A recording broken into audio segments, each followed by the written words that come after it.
Buhay sari-sari.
Kumita. Si ano nga? Sisa-sisa.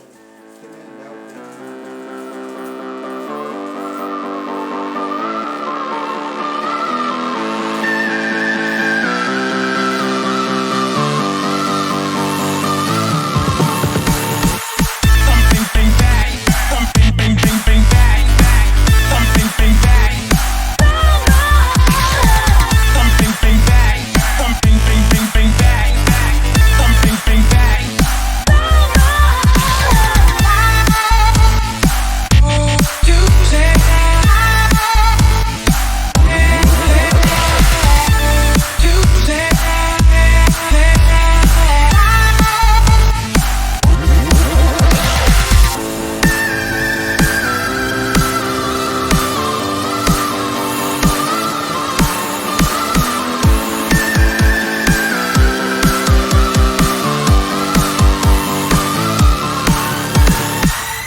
Time is 8:35 PM.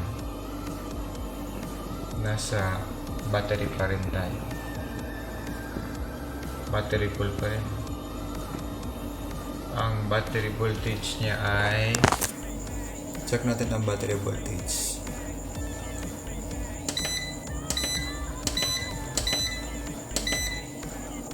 $52 volts pa rin.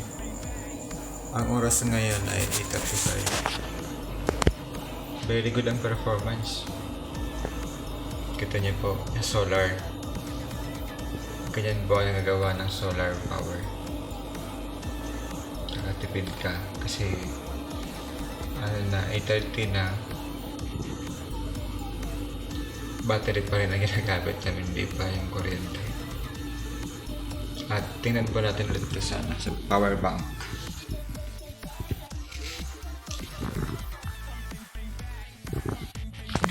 Ayan po. Zoomin natin. 52.3 ang voltage niya at ang power na kinukonsumo niya ay 291 watts. At ang ampere niya ay 561 amps na konsumo. Ayan po. Ayan po ang konsumo ng kinokonsumo ng aming bahay sa ngayong gabi.